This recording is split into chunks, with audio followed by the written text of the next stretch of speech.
If you're a sparkling wine lover like I am, you know that there's a big difference between plain old Prosecco and the one, the only Conegliano Valdobbiadene Prosecco Superiore DOCG. Now, this delicious sparkling wine comes from the, say it with me folks, Conegliano Valdobbiadene Prosecco DOCG region, and no, I cannot say that without rolling my R's. I have to roll my R's. This is in the very heart of Prosecco country in northern Italy, where the very finest Prosecco Superiore is produced.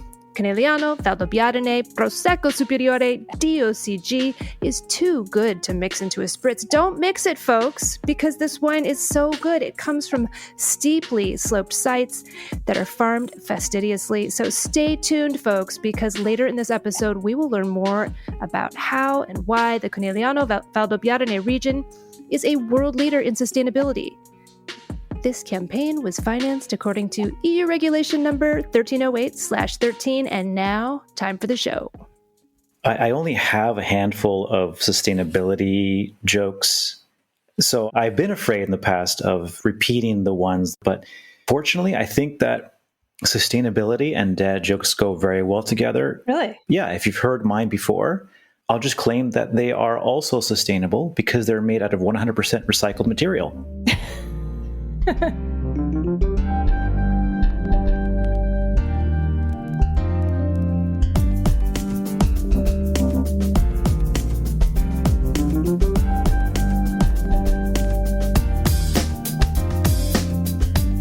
And with that, hello and welcome to the Foretop. It's a roundtable discussion of today's hot button topics in the wine world. I'm your host, Catherine Cole. And I'm your co-host, Martin Reyes, Master of Wine. And welcome to a special episode that's going to just set the stage for our next season. That's right. We are about to start a season that was your brainchild, Martin, because you are on the board. Yeah, I seem to recall that you're on the board of Napa Green and a fantastic series of events called Napa Rise. And you suggested that we devote the next 6 episodes to the 6 pillars of sustainability. And that's why we are a 3-top today, joined by a very special guest. Yes, so the person who came up with the concept of the 6 pillars of sustainable wine growing leadership is the one and only Anna Brittain. Anna, welcome. Hi, thank you for having me. Anna is a leader in environmental management and policy and who's worked as a sustainability consultant for many organizations, including Ontario Craft Winery, Sustainable Wine Growing British Columbia, Crimson Wine Group, and the California Sustainable Wine Growing Alliance. But she is the CEO of Napa Green. That's right. And Anna, it's so good to see you again. We had you and also Sandra Taylor on for episode 98 of the Foretop, in which you really opened my eyes about what the term sustainability means today. And we're so excited to have you back. We're just super inspired by the 6 pillars of sustainability. And we thought for this teaser episode, we would just introduce this season and start out by finding out what are those 6 pillars. So we thought maybe you could just introduce us to the 6 pillars and give us an example for each one, something you've observed, maybe an anecdote. Or more of an anecdote. An antidote to climate change. Yeah. Well, I'll explain first where the concept came from. Perfect. For years now, I've been at conferences and talks hearing people say sustainability is confusing. It's amorphous. It doesn't mean anything. Worse yet, it's greenwashing, as some people call it, like claiming that you're a leader when you're not really doing much of anything. And so I was at a conference a few years ago, and I just had heard this one too many times. And I just stomped my foot and said, dang it, there really are 6 pillars of leadership that any program really needs to be working on to truly call themselves leaders, particularly in the agricultural space, which of course is the space that Napa Green is in. And so those 6 pillars are energy efficiency and savings, water efficiency and savings, waste prevention and the whole supply chain, what we call proactive farming, soil health, and biodiversity. And then social justice, diversity, and inclusion, which is something that's gotten a little sidelined in the sustainability conversation. So we're trying to bring that back front forward. And then all of that really rolls into climate action and regenerative agriculture. And so those are really the 6 pillars, most of them very applicable in any setting, but a few of them very agricultural specific. That is really helpful. And I had never thought about sustainability in that way until I learned about your 6 pillars. I think it's a really useful framework. It's not really that confusing.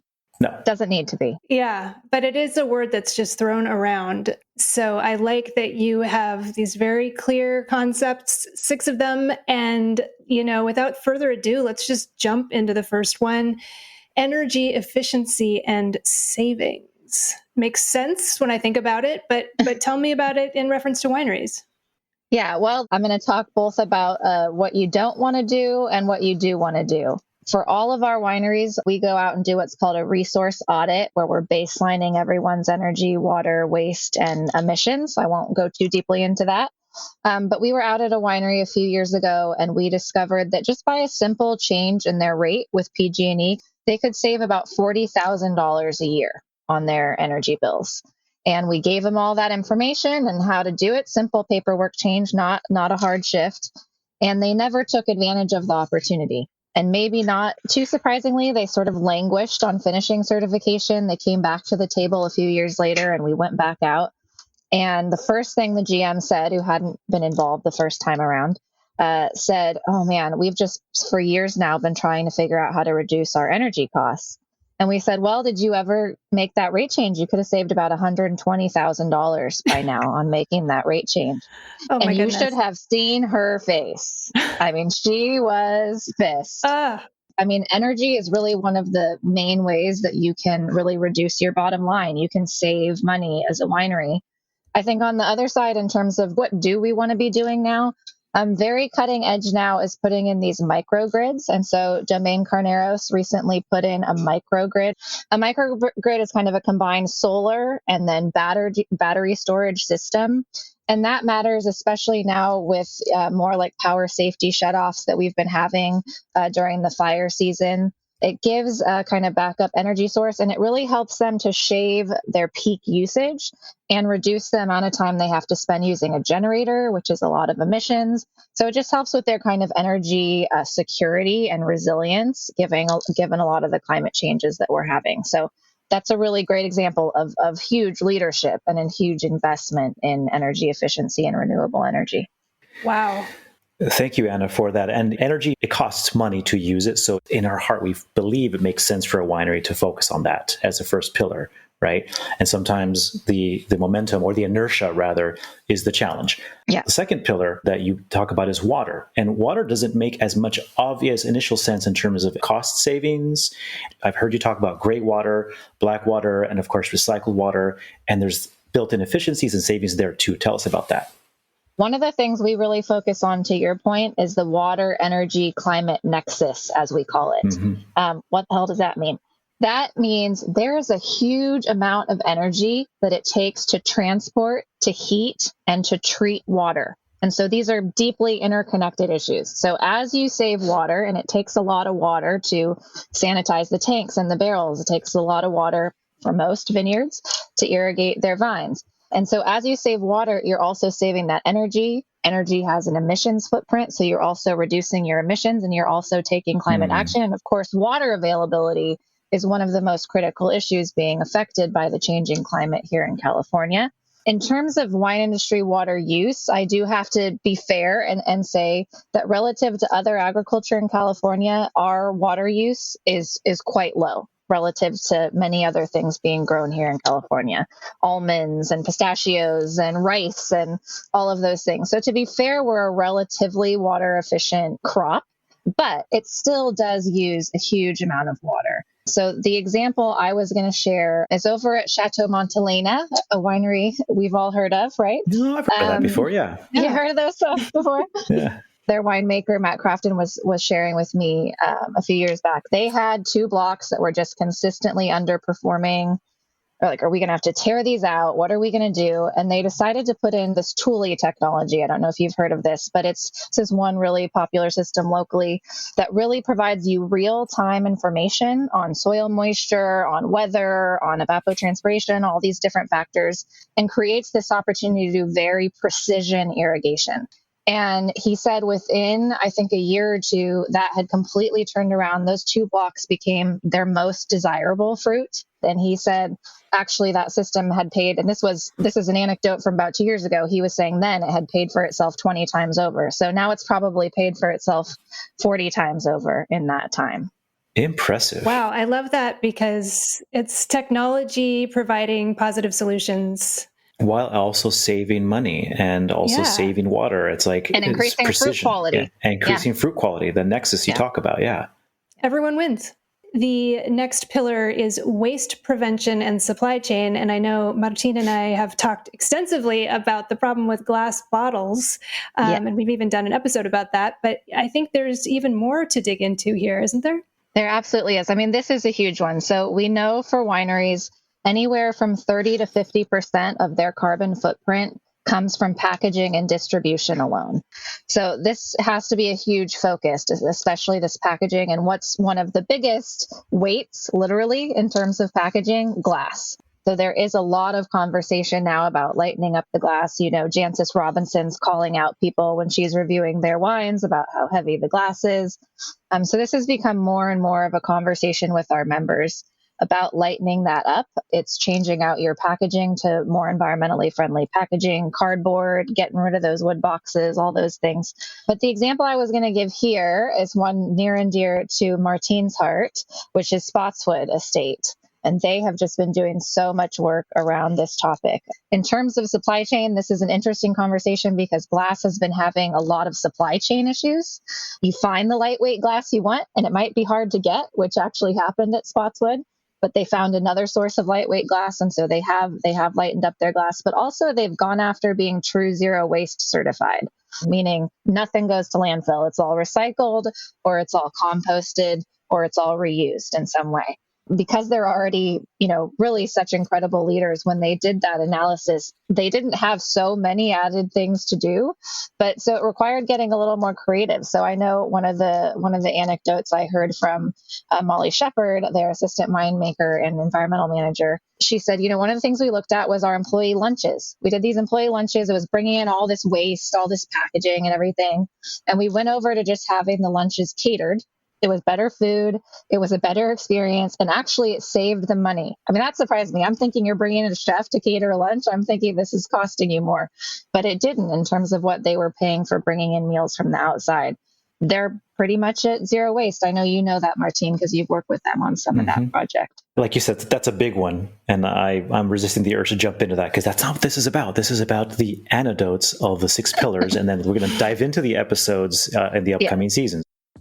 This very special sustainability season of The Foretop is sponsored in part by a wine world leader in sustainability. Hooray!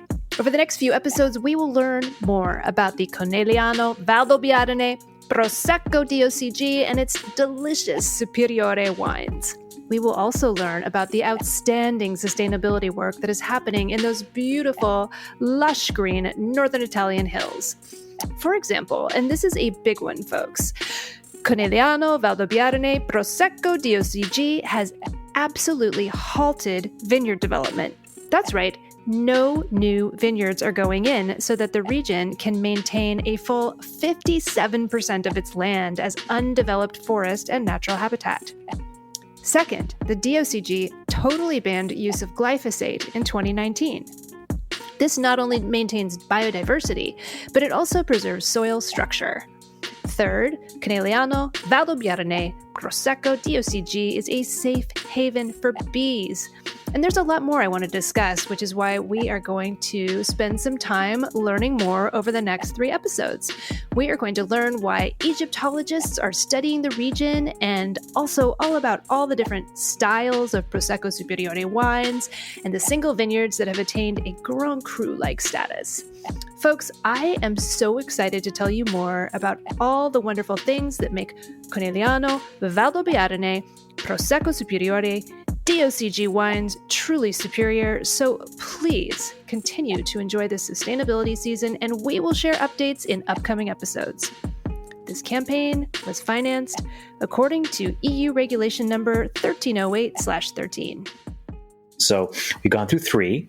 The 4th one is the one where most people, probably both inside and outside the wine industry, think of when they say wine and sustainability. Proactive farming, soil health, and biodiversity. Catherine, can you please say what you said about the wine industry is a gateway? Wine is a gateway drug to environmentalism.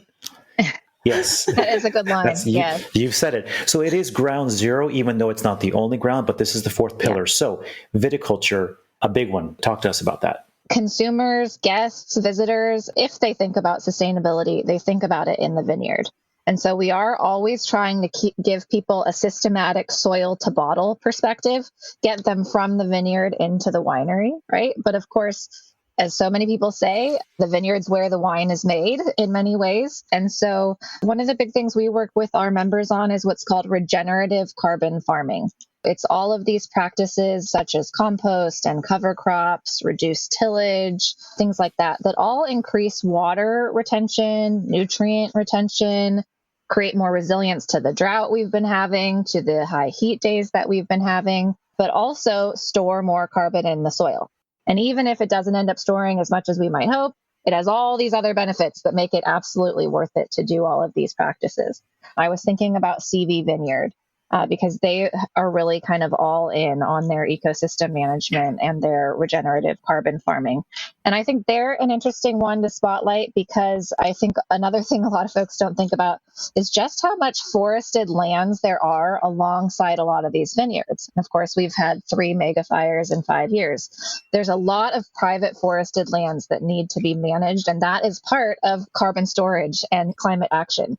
And so CV has a lot of forests that they've been doing proactive management on. So they've been using goats to go out there and graze, doing some selective thinning. They've been doing a compost and biochar blend in the vineyard. Biochar is kind of like a charcoal. I've heard it called a condo for microorganisms. So it gives them a fun place to kind of live and stay and hold water and nutrients and then help deliver them to the plant. So they've been doing that. A condo They've with a pool. I like it. There you go. Exactly. They also have sheep that are out in the vineyard being natural lawn mowers. They really kind of have it all that they're doing out there. And so that's proactive farming, thinking ahead to creating a healthy system so that when dangers like fire or like drought come into play, they're prepared in advance rather than reacting to them. And that's a huge shift that we all have to make in farming. And I'll just jump in and say, if anyone's wanting to Google them, it's spelled Seavey. Yeah, that took me a while. I'm like, CV, like CV? Yeah. My day job, Vin Agency, actually designed their website, so I know them well. Oh, nice. Well, great. I love that example. I love the idea of a polyculture rather than a monoculture where there's just a lot going on. It's just a richer environment for the people as well as for the planet. So our next category is social justice, diversity, and inclusion. And I think this surprises some people when they first hear that that's one of the 6 pillars of sustainability. I think people don't realize that we need to treat our people in a sustainable way as well as our planet. Yeah, I always say you really can't have environmental or economic sustainability without social sustainability. It's absolutely foundational to all of this. And really, when kind of the term sustainability came out, late 80s, early 90s, originally the social element was actually very much there. And it's just sort of gotten sidelined over time. And it's become sustainability equals environment. And that piece has just gotten lost a little bit. And so we're really trying to bring that back because especially in an agricultural industry like ours, you have to be caring for the people and keeping people engaged because we have a lot of labor shortage issues right now. So wanting to retain the employees that we do have and help them feel like they're working for businesses that care about more than just the bottom line. And so the example I was thinking of here was over at Dominus Estate. They're incredible leaders on so many fronts, but one really interesting and wonderful thing that they've done is they put in a classroom at the winery so that staff can learn Spanish or English during the workday. So they don't have to commit hours after work or on the weekend to go work on learning English or Spanish, whichever way that might need to go. And so that the whole team is encouraged to be bilingual and be able to speak with each other on an ongoing basis. And one of the other things they really started doing, it might seem really obvious, but they actually talk about it was kind of challenging at first, was really asking the vineyard team to start sharing feedback and ideas. And they said at first the guys were kind of reticent, maybe they thought they were going to, get negative feedback or something. They didn't really want to talk, but gradually they kind of opened them up and got them to start sharing their ideas. And Todd has said, not only has that given us some incredible ideas, but it's actually just created more of a feeling of community. Like we really have a community where we can talk to each other and share ideas and not worry about any negative ramifications that might come from that. I think their shortest term employee has been there for 12 years. One person's been there his entire career. And so that just shows, retention shows your social sustainability. I think it's a really important indicator. I love that classroom. What a great idea. And, I hear sometimes from folks when they share their wine with their vineyard workers, and the vineyard workers say, oh, this is the first time I've ever tasted the wine from the vineyard I'm working at. And that just seems like such a basic, there should be communication and sharing between all members of the team. And that's just going to be better for everyone. I love that story. Yeah, I was working up in Okanagan. I helped develop the British Columbia Sustainable Wine Growing Program. And I was working up there. We were at a winery, I forget the name, but where they just brought in the whole team at the end of every season and had them taste the wines together. Doesn't that seem obvious? But no, not everyone does that. And it made, even for the people on the team that aren't really wine drinkers, they could make the connection between the grape and what they were trying in the glass. And I think it's things like that might seem obvious, but not a lot of people are doing. And that's a perfect segue into the last and final, and definitely not the least of important of all the pillars. And this really actually this brings it all home. Really, it's a systemic view of the pillar. The sixth one is climate action and regenerative agriculture. Tell us about this pillar. Everything we're talking about up until now contributes to climate action, right? You're saving water, if you're saving energy, if you're having a more engaged team that's helping to improve the vineyard and winery management. All of those things are contributing to climate action and regeneration. But then there's even more that you can do beyond those 5 pillars. And so that's why we kind of have this 6th cumulative pillar here. And as I was thinking of an example here, because that's a big call. Like, who are you thinking of in more than 100 members that you want to give an anecdote about? And I have to say, truly, one of the things I do, I'm on the Green Medal judging panel. That's a statewide award that people can apply for. It was 2 years ago. I was reading the application for Cliff Family Winery, and it actually brought tears to my eyes. They are such incredible leaders. And so I wanted to talk about them, even though they don't have their own winery, actually. So they own their own vineyards. They don't have their own winery. So this isn't a fully soil to bottle example, which I always like to give. But there's just nothing they don't do out in the vineyard. I mean, they have gardens alongside their vineyard, and some of that goes to their employees. Some of that goes to fresh food for their local food truck. They absolutely do carbon farming, do compost, do low-till, do sheep grazing, do goat grazing in the forest. They pay for all of their employees to get national park passes and go out and be in nature. They have a sip and support program where they donate a portion of their food truck profits to local nonprofits, such as Napa Green.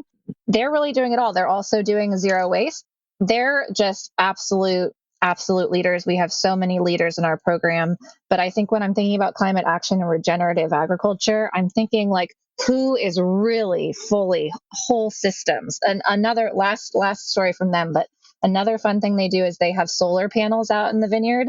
And they thought we should do something with the land under the solar panels. And so they put in pollinator habitat and bees, and they created solar grown honey that I think is just so fun. So it's really bringing it full circle, really thinking systematically, a really inspiring example.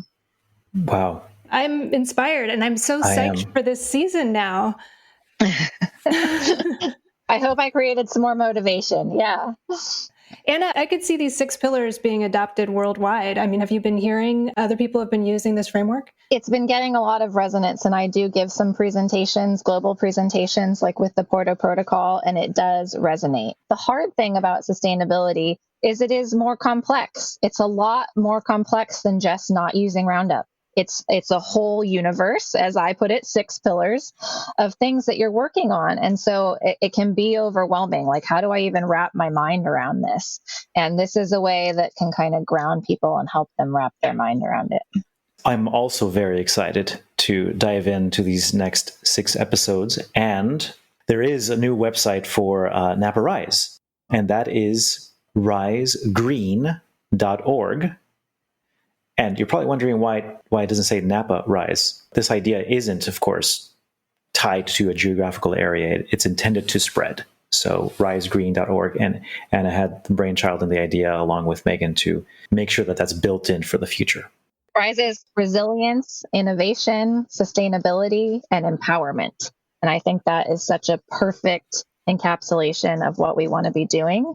And speaking of taking this concept global, we do hope that in the next 1 or 2 years, we'll take this to the next spot. Maybe it's Willamette.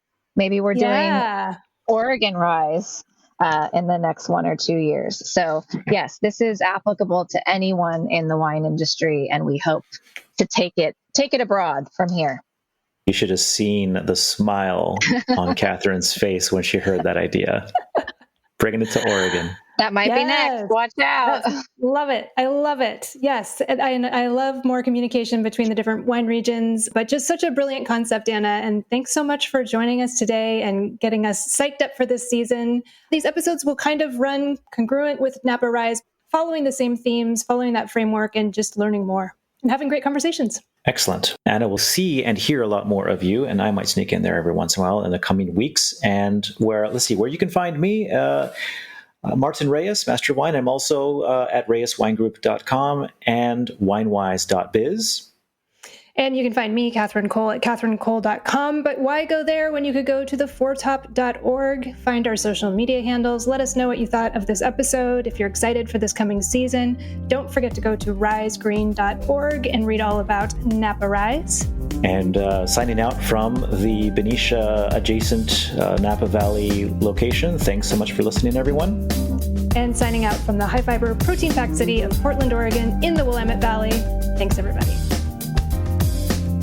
This has been the Four Top Podcast. Catherine Cole is our executive producer, Nick Toole is our producer, and I'm Keelan King, sound supervisor. We are also assisted by audio editor Michelle Richards, media and design manager Ruby Welkovich, and sales director Kristen Castagna. Please visit our website, theforetop.org, to learn more about us, listen to back episodes, and purchase books written by our amazing panelists. If you have not already subscribed to The Four Top on iTunes or Spotify, please do so, and please leave us a rating. Every rating feeds the algorithm and helps new listeners find The Four Top. Stay safe out there, and thanks for listening.